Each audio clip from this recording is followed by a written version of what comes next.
हर किसी का सपना होता है कि एक दिन वो कामयाब बने, लाइफ अपने शर्तों पे जिए, जहां किसी की गुलामी ना करनी पड़े। आप जो इन पेपर में लिपटी थिरकती हुई खूबसूरत मोहतरमा को देख रहे हैं, इनका नाम है एली। ये अपनी नहीं बल्कि अपने माँ के सपने को पूरा करना चाहती हैं। लंदन जाकर फैशन डिजाइनर बनना चाहती है। इनको बवाल मचाना है, लोगों में रोला जमाना है। पर जैसा वो अपने छोटे से कस्बे में बैठकर सोच रही है, क्या बाहरी दुनिया ऐसी है? इतने में उसकी नानी ने नीचे से आवाज लगाया कि उसकी चिट्ठी आई है। फैशन कॉलेज ऑफ लंदन में वो सिलेक्ट हो चुकी थी, बुलावा आ चुका था। खुशी के मारे वो झूम उठी, पर उसकी नानी अंदर ही अंदर घबराई हुई थी, क्योंकि लंदन पहले जैसा नहीं रहा। वहाँ चोर उचक्के भरे पड़े हैं, गंदे लोगों की भरमार है वहाँ। उसकी नानी उसके मोम के साथ एक बार गई थी लंदन। भाई साहब, वहाँ की सड़कें, महंगे होटल्स जहाँ वो डिनर अफोर्ड नहीं कर सकते थे, फैंसी दुकानों में लगे फैंसी ड्रेस वगैरह कमाल के थे, जिसे ये खरीद तो नहीं सकते थे, पर उनका डिजाइन कॉपी करके भी इन्हें बहुत मुनाफा हुआ। एली ने नानी से वादा किया कि जब वो लंदन में सेटल हो जाएगी, बड़ी फैशन डिजाइनर बन जाएगी, तो वो उनको लंदन बुलाएगी। फिर दोनों लंदन के सबसे महंगे होटल में साथ बैठकर डिनर करेंगे। अगली सुबह वो मॉम को आईने में देख अलविदा बोली और निकल पड़ी। पूरे रास्ते 60s की गाने सुनते हुए वो लंदन पहुंच गई।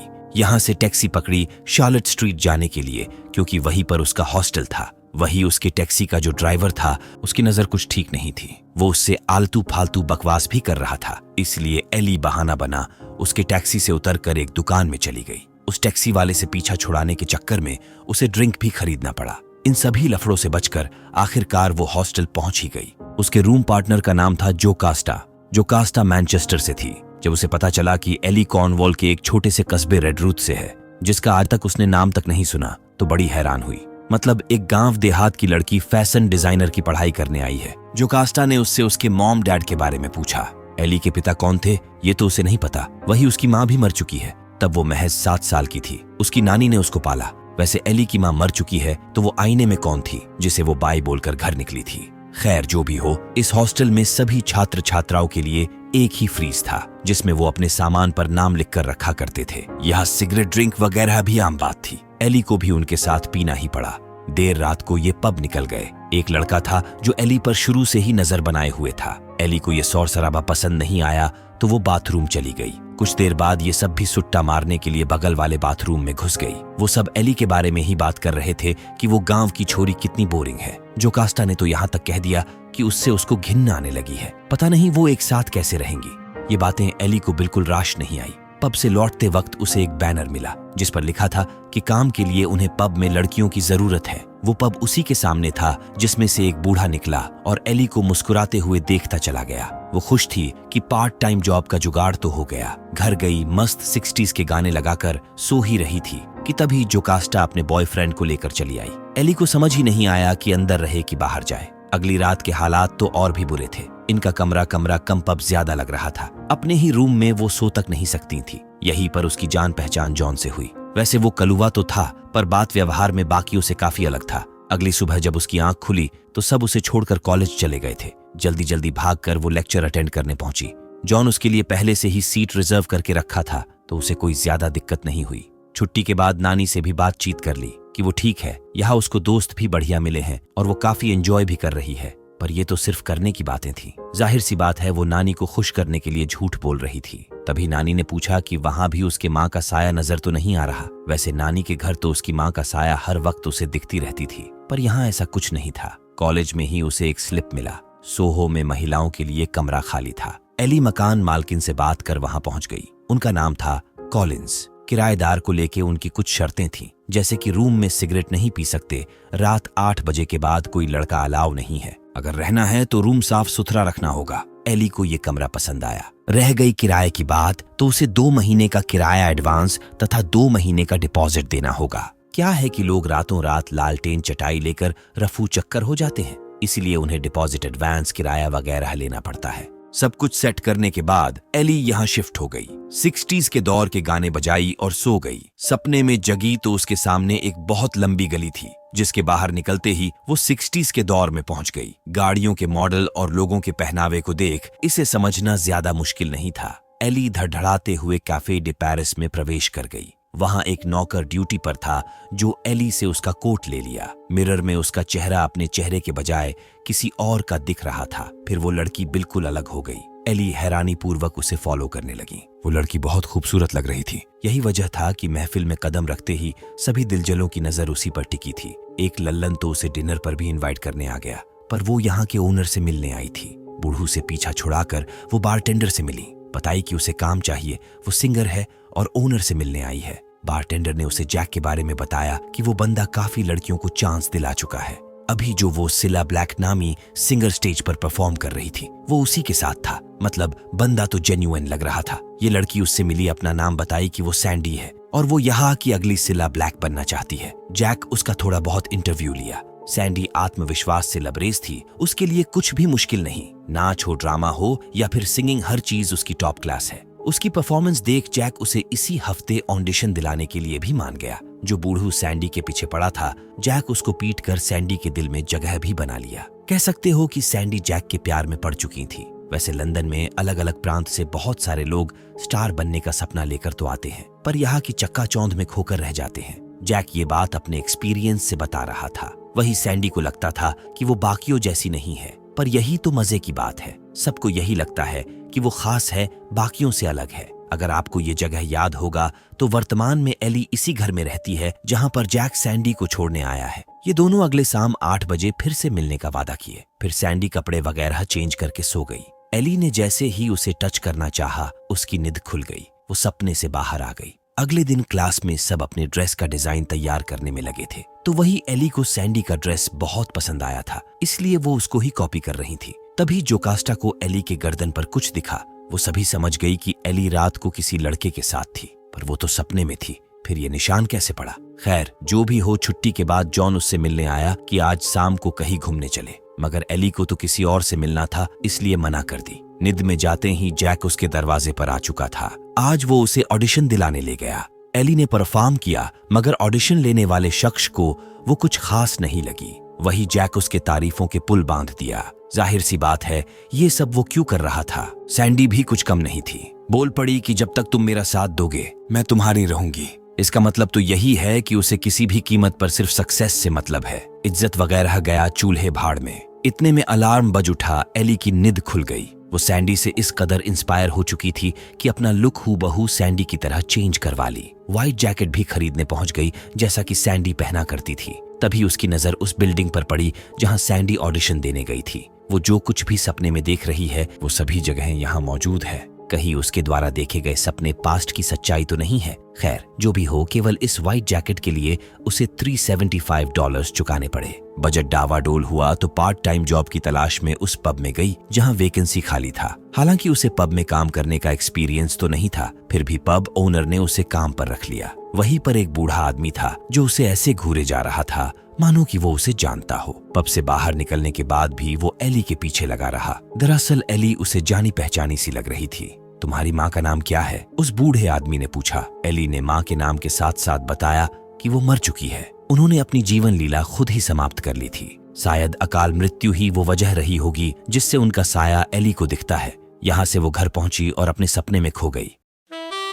आज कैफे डे पेरिस में कोई बड़ा इवेंट था। दर्शक खचाखच भरे हुए थे। इतने में पर्दा हटा और प्रोग्राम शुरू हुआ। एली जैसा सोच रही थी ये उस तरह की जगह नहीं थी जिसे वो अपनी रोल मॉडल समझ रही थी। वो भी इस नंगे नाच का हिस्सा थी। उसे मौका देने वाले भी वही मौजूद थे। इतनी बेहूदगी देख तो एली का माथा फिर गया। वो उठकर जाने लगी तो देखा कि जिस बूढ़े आदमी से जैक ने झगड़ा करके सैंडी को फुसलाया था वो दोनों एक साथ थे, यानी दोनों ने मिलकर सैंडी को फंसाया। एली बाहर जाने के लिए निकली मगर सैंडी के मेकअप रूम में पहुंच गई। उसकी आंखों में साफ दिख रहा था कि वो यहाँ क्या सपने लेकर आई थी और उसे क्या बना दिया गया। मगर ये तो अभी शुरुआत थी। किसी बूढ़े बिजनेसमैन को सैंडी पसंद आ गई थी। लगा कि जैक उसकी बचाव में आगे आएगा क्योंकि वो दोनों प्यार करते थे। अफसोस ऐसा कुछ नहीं हुआ। जैक भी उन लोगों में शामिल था। अगर उसे टॉप का परफॉर्मर बनना है तो उसे उन लोगों को खुश करना ही होगा। सैंडी ने मना कर दिया और एली लौट चली। लेकिन चप्पे चप्पे पर पहरेदार मौजूद थे। किसी तरह भागकर वो अपने कमरे में पहुंची तो देखी कि टेबल पर पैसे पड़े थे तथा सैंडी बेड पर खर्राटे ले रही थी।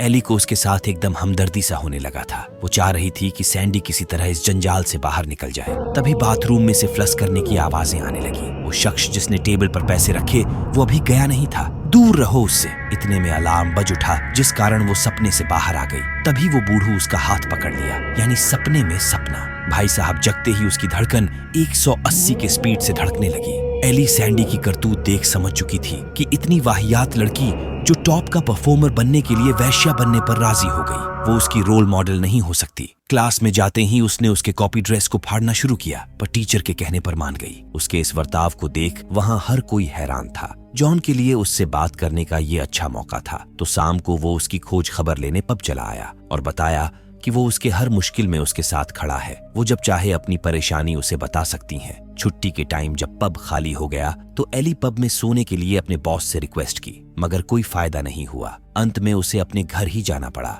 क्योंकि दूसरा कोई ठिकाना तो था नहीं उसके पास। जाहिर सी बात है वो इस सपने को और देखना नहीं चाहती थी। तभी वो ऑडियो प्लेयर अपने आप ही स्टार्ट हो गया। जैक आया और उसे जबरदस्ती धंधा कराने के लिए घसीट ले गया। आप जो ये कैफे डी पेरिस देख रहे हैं, ये कोई कैफे नहीं बल्कि देह व्यापार का सबसे बड़ा अड्डा था। अब सैंडी हर रात किसी न किसी की पसंद बनती, उनके बीच बात होता। हर कोई पहले उसके नाम से ही शुरू करता, किसी को जूली तो किसी को करीना। मतलब हर रात नया आदमी और उन्हें नया नाम बताती, मगर काम सबका सेम ही होता। एक रोज उसे एक अलग बंदा मिला जो उसके फेक नेम से नहीं बल्कि उसके रियल नेम से जानना चाहता था। वो पुलिस वाला था जो सैंडी को इस दलदल से बाहर निकालने के लिए साक्षात देवदूत बनकर आया था। एली भी परेशान थी कि ये उसके लिए सुनहरा मौका है, पर वो अब सब कुछ लुटाने के बाद इस दलदल से बाहर निकलना ही नहीं चाहती थी। तभी अचानक एली निद से बाहर आ गई। नहीं, बाहर नहीं आई भाई साहब, अभी भी वो सपने में ही थी। घर के सीलिंग पर वो सैंडी को दर्पण की तरह देख पा रही थी। उसे सैंडी के ग्राहक भी दिखने लगे थे, जिनके चेहरे बहुत ही भयानक थे।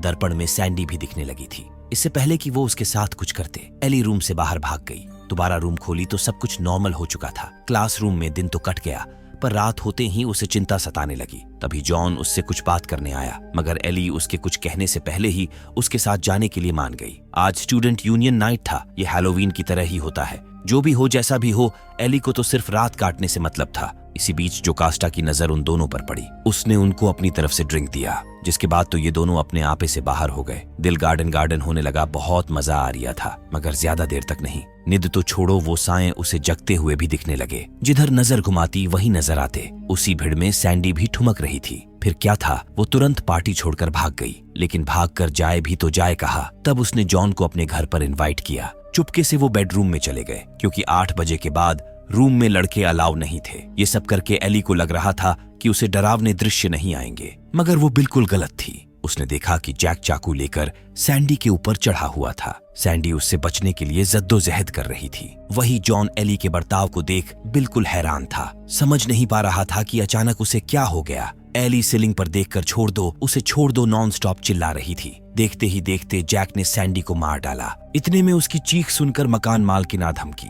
उन्होंने पहले ही मना किया था कि 8 बजे के बाद घर में कोई लड़का नहीं होना चाहिए। इसका हिसाब वो उससे सुबह लेंगी। इस डर के आलम में वो रात भर एक टक से जगी रही। फिर सुबह होते ही मिस कॉलिंस से माफी मांगी कि ऐसा दोबारा नहीं होगा। वैसे उसके कमरे में कोई सैंडी नाम की लड़की रहती थी। क्या उसकी मौत उसके कमरे में हुई थी? कॉलिंस ने बड़ी अतरंगी सा जवाब दिया कि ये लंदन की पुरानी इमारतें हैं। यहाँ हर घर के हर कमरे में किसी न किसी की मौत तो हुई ही है। देखा जाए तो उसके रूम में अनगिनत लड़कियां रहने आई और गई। कौन जाने उनमें से कौन सैंडी थी या नहीं। कई तो अपना असली नाम भी नहीं बताती। एली को समझ नहीं आ रहा था कि वो इस मुश्किल से कैसे बाहर निकले। कॉलेज गई तो वहां भी उसे सैंडी की साया दिखने लगी। रात तो छोड़ो, अब दिन में भी वो सभी साए उसे नजर आने लगे। वो जी जान लगाकर भागी। जहां भी जाती वो साए वहां मौजूद होते। भागते भागते उसे पुलिस स्टेशन नजर आया। वहां जाकर कंप्लेंट दर्ज करवाई कि उसके कमरे में सैंडी नामक लड़की की हत्या हुई है। उसके दलाल जैक ने उसे मारा है। जब ये बात पुलिस वालों को पता चली कि ये 60s की घटना है और एली ने उसे अपने सपने में देखा है,